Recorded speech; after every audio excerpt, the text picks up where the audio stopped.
Assalamualaikum warahmatullahi wabarakatuh. Coaching merupakan suatu kegiatan menuntun si coach dalam menyelesaikan masalah yang mereka temukan dengan ide kreatif yang timbul dari dalam diri mereka sendiri.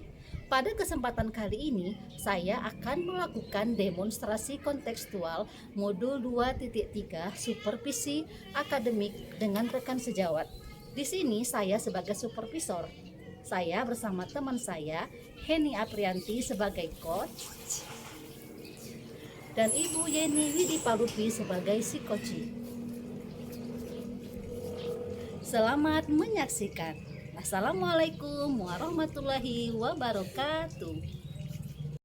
Assalamualaikum Bu Heni. Waalaikumsalam Ibu Diona. Bagaimana kabarnya hari ini? Alhamdulillah baik. Bagaimana dengan kabar Ibu, Bu? Ya, alhamdulillah baik juga Bu. Iya. Oke, baiklah Bu. Kan katanya hari ini Ibu akan melakukan coaching dengan teman sejawatnya ya terkait Iya. permasalahannya. Iya, benar sekali Bu. Iya, sebelum kita melakukan kegiatan coaching ini, saya akan membahaskan beberapa hal terkait kegiatan yang akan dilaksanakan, yaitu bagaimana nanti Ibu mengajukan pertanyaan dan bagaimana nanti coach menanggapi atau merespon semua pertanyaan-pertanyaan yang akan Ibu Heni sampaikan nanti. Iya. Kemudian nanti saya akan menilai apakah kegiatan coaching ini sesuai dengan alur tirta yang sudah kita pelajari sebelumnya, baik Ibu Heni sebagai coach maupun rekan sejawat sebagai coach. Kemudian ini sebelumnya saya akan bertanya dulu nih, kira-kira dari kegiatan coaching ini nanti kompetensi apa yang akan Ibu Heni kembangkan? Baiklah, pada saat kegiatan coaching nanti, kompetensi yang akan saya kembangkan yang pertama yaitu kehadiran penuh, terus memfokuskan diri pada saat coaching, terus mendengarkan secara efektif apa yang coach utarakan, Ya. dan mengembangkan pertanyaan-pertanyaan efektif yang bisa menimbulkan ide-ide kreatif si coach tersebut. Iya, baik, luar biasa sekali. Kemudian dari beberapa poin kompetensi yang sudah Ibu Heni jelaskan tadi, kira-kira bagian kompetensi mana yang akan Ibu Heni kembangkan secara gamblang dan jelas lagi? Tentunya kompetensi mendengar, menyimak apa yang diutarakan si coach, terus pertanyaan-pertanyaan efektif tentunya ya Bu, karena itu dapat menimbulkan ide-ide kreatifnya si coach. Oh iya iya. Kemudian terakhir pertanyaan saya, dari hasil kegiatan coaching ini nanti kira-kira harapan Ibu Heni apa nih? Dari kegiatan coaching ini tentunya harapan yang utama kita menyelesaikan masalah ya Bu ya. Jadi menimbulkan ide-ide kreatif dari diri si coach itu sendiri. Jadi ada solusi dari terhadap permasalahan yang ditemukan, namun solusi itu berasal dari diri si coach itu sendiri. Iya iya, baik, berarti sesuai dengan tujuan kegiatan coaching Bu ya. Iya. Sudah siapkah melakukan kegiatan coaching hari ini? Insya Allah sudah Oh siap. ya udah, kalau begitu mulai dengan bismillah kita mulai coaching. Assalamualaikum Ibu Yeni. Waalaikumsalam Bu. Apa kabarnya Bu hari ini? Baik. Oke. Oh iya, kemarin Minggu kan udah minta waktu dengan saya, katanya ada yang ingin Ibu bicarakan. Iya Bu. Iya betul Bu. Kebetulan saya ada beberapa kendala dalam saya menyelesaikan tugas saya, menjalankan tugas dan kewajiban saya sebagai guru di sekolah. Terkait saya sedang mengikuti satu kegiatan kompetensi untuk menunjang bagaimana saya di dalam kelas menerapkan pembelajaran yang menyenangkan dan saya bisa lebih memberi variasi-variasi pembelajaran kepada anak begitu. Oh iya. Baiklah Bu, jadi masalahnya yang Ibu utarakan itu bagaimana melaksanakan pembelajaran di kelas, yaitu pembelajaran yang menyenangkan gitu ya Bu ya. Kira-kira sebelum kita memulai diskusinya lebih lanjut, apa yang ingin diharapkan dari diskusi kita ini, Bu? Iya Bu, saya berharap tuh ketika saya terutama bertemu dengan Ibu, saya dapat solusi untuk saya pribadi ya.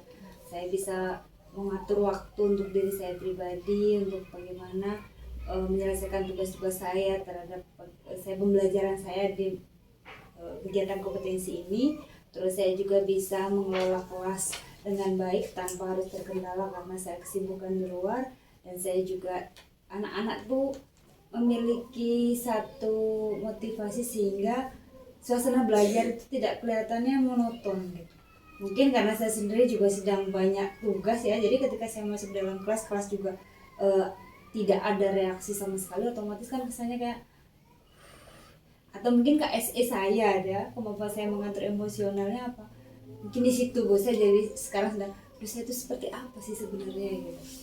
Oke, yang pertama mungkin karena Ibu lagi banyak kegiatan ya Bu ya. Terus seperti yang Ibu katakan tadi ada tugas lain. Terus pembelajaran itu bagaimana cara Ibu mewujudkan pembelajaran yang menyenangkan. Terus tidak adanya kurangnya aktif anak begitu ya Bu ya di dalam kelas. Kira-kira pembelajaran yang menyenangkan, aktifnya anak di kelas itu yang idealnya bagaimana Bu menurut Ibu? Ya menurut saya ketika anak kan otomatis sudah dikasih tahu ya bahwa setiap minggunya capaian pembelajarannya adalah ini. Kebetulan kami kan di SMK ya Bu, dimana yang harus didapat oleh anak bukan hanya sekedar teori, tapi anak mampu menguasai secara skill atau kemampuan untuk mereka nanti terjun di dunia industri. Jadi ketika anak itu hanya sebatas duduk diam mendengarkan, tidak ada inovasi atau ide, otomatis kan kegiatan kelas monoton akan seperti itu, kesannya hanya sayang terus menginstruksikan karena mereka tidak ada semangat untuk itu. Jadi kadang saya sendiri gitu dengan berbagai tekanan yang ada, belum di sekolah juga seperti itu, jadi kesannya saya pribadi mungkin saya yang tertekan ya, gimana sih cara menyiasatinya seperti itu. Oh iya, jadi menurut Ibu kondisi ideal pembelajaran yang menyenangkan itu tercapainya CP, terus adanya inovasi di dalam pembelajaran. Oke, sejauh ini apakah ada di dalam pemikiran Ibu trik-trik atau cara efektif dalam menyelesaikan masalah yang Ibu temukan? Iya, kemarin di dalam saya mengikuti pembelajaran tingkat kompetensi lah ya Bu, saya baru terbesit dalam pikiran saya bahwa mungkin ketika nanti saya menerapkan kelas industri itu bisa menjadi satu motivasi bagi anak bahwa kelas industri menciptakan satu proyek yang nanti akan berkolaborasi dengan industri yang tempat kita MOU kan Bu. Jadi mungkin itu akan memotivasi anak untuk oh ternyata ini benar-benar real, proyek ini tuh nyata bahwa akan dibutuhkan oleh pihak industri yang ada. Sehingga kalau mereka lulus dari situ mereka harus benar-benar menguasai. Jadi dengan cara seperti itu anak akan terus terasah untuk bagaimana berimajinasi, berpikir ide kreatif sesuai dengan apa yang mereka punya gitu. Harapan saya sih seperti itu. Oke, sangat baik saya rasa Bu, karena SMK ya Bu ya, Bu mengajar di SMK ya, kelas industri. Jadi mungkin selama ini yang Ibu terapkan monoton, nah sekarang diterapkannya kelas industri dengan metode PJBL ya Bu ya, jadi langsung berkaitan dengan kehidupan nyata, benar-benar apa yang mereka lakukan bermanfaat begitu ya Bu ya. Selain itu apakah ada cara lain Bu? Kalau untuk caranya saya rasa rencana saya itu saya akan berkolaborasi dengan guru lain ya Bu. Kayak misalkan kami kan sekarang untuk di SMK bagaimana mereka bisa sekolah di luar negeri, terutama bahasa Inggris. Jadi untuk komunikasi secara bahasa Inggrisnya kita akan kolaborasi dengan guru bahasa Inggris.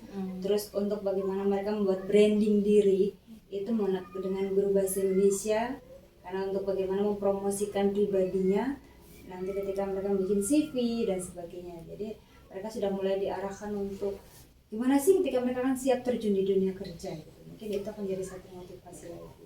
Oke, sangat baik semua ya Bu. Jadi rencana yang akan Ibu laksanakan yang pertama merubah kelas itu yang selama ini monoton menjadi kelas industri yang metodenya PJBL tadi, sehingga mereka benar-benar terasa nyata apa yang mereka pelajari berhubung dengan dunia industri gitu. Terus yang kedua kerjasama dengan yang dunia industri yang sudah menjalin MOU dengan sekolah. Terus selanjutnya yaitu berkolaborasi dengan rekan-rekan sejawat, misalnya yang pelajaran bahasa Inggris mungkin bisa berkolaborasi dengan kerjasama MOU ke luar negeri seperti yang Ibu katakan tadi ya Bu ya. Semuanya rencananya sangat bagus. Kira-kira kapan itu akan dilaksanakan Bu? Iya, rencana saya kan minggu depan sudah mulai kegiatan pembelajaran pertemuan kelima ya Bu. Jadi mungkin dimulai dari minggu depan karena saya harus membuat perencanaan awal esok rencananya saya akan bertemu dengan guru-guru yang akan terlibat seperti guru bahasa Inggris, bahasa Indonesia itu tadi, bagaimana membuat suatu rencana pembelajaran sehingga nanti ketika masuk di sebuah kelas itu sudah kita punya konsep secara real, secara nyata, dan industrinya mana yang akan kita guide agar semuanya bisa sinkron nanti di lapangan seperti itu. Oke, baik. Sekarang setelah panjang lebar nih kita berdiskusi, kira-kira apa yang Ibu rasakan, Bu? Iya, ternyata sebenarnya mungkin kalau di SMK tuh banyak ya kegiatan yang bisa kita raih bersama teman-teman. Tadi saya ngobrol dengan Ibu, saya dapat pancing apa yang, oh iya, kita tidak sendiri gitu, masih banyak tim lain di sekolah yang bisa kita libatkan dalam sebuah kegiatan yang sehingga akan memunculkan satu inovasi yang luar biasa untuk anak-anak, terutama untuk kita jadi tidak merasa sendiri gitu ya. Jadi ini menjadi satu hal yang mungkin saya lupakan kemarin gitu. Oke, baik. Saya rasa telah kita temukan solusinya ya Bu ya, dari diri Ibu sendiri ternyata menimbulkan ide-ide kreatif. Baiklah, saya rasa ini sekian dulu. Nanti di pertemuan selanjutnya kita akan lihat rencana-rencana ini sudah Ibu laksanakan bagaimana dengan hasilnya gitu ya Bu ya. Saya rasa sekian dulu ya Bu ya. Terima kasih Bu. Wassalamualaikum warahmatullahi wabarakatuh. Waalaikumsalam. Ibu Heni, sudah selesai coachingnya tadi? Alhamdulillah Bu, udah selesai. Bagaimana, adakah terkendala sesuatu atau bagaimana?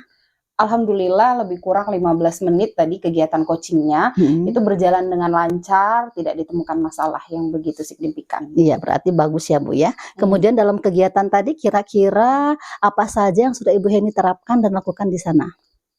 Tentunya alur tirta ya Bu, dan kompetensi yang coba saya kembangkan terutama yaitu kehadiran penuh, memfokuskan diri pada saat coaching, mendengarkan dengan efektif seksama pada saat coaching mengutarakan permasalahannya, dan juga memberikan pertanyaan-pertanyaan yang bisa menggali ide-ide kreatif si coach tersebut. Iya, baik-baik. Ya. Betul sekali, dari kegiatan tadi saya juga melihat Ibu Heni sudah menjalankan coaching ini melalui proses alur tirta. Kemudian yang ingin saya tanyakan adalah dari sekian kompetensi yang udah Ibu Heni terapkan di sana, kira-kira kompetensi mana lagi yang Ibu Heni merasa kurang dan perlu ditingkatkan lagi?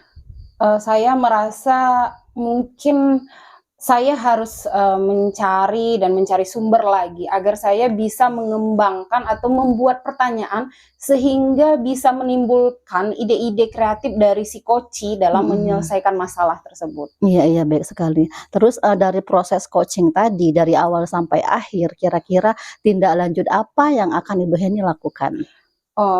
Tentunya proses coaching ini sangat membantu di dalam kegiatan, terutama kegiatan kita di sekolah pada saat belajar mengajar, sehingga tindak lanjut yang akan saya lakukan terutama itu tadi yang saya katakan, saya harus belajar lagi bagaimana saya menyusun pertanyaan sehingga bisa menggali ide-ide kreatif si coach itu tuh tadi. Jadi tindak lanjut saya menerapkan coaching ini di sekolah serta untuk diri saya sendiri itu menggali lagi bagaimana cara menyusun pertanyaan yang baik agar terpancinglah ide-ide kreatif si coach itu tadi. Iya, baik sekali Bu Heni. Semoga nanti kedepannya akan menjadi lebih baik lagi dalam rangka kita memajukan dunia pendidikan dan membantu orang yang membutuhkan kita, Bu Heni ya. Tetap semangat. Sekian saja hari ini. Assalamualaikum warahmatullahi wabarakatuh. Waalaikumsalam warahmatullahi wabarakatuh.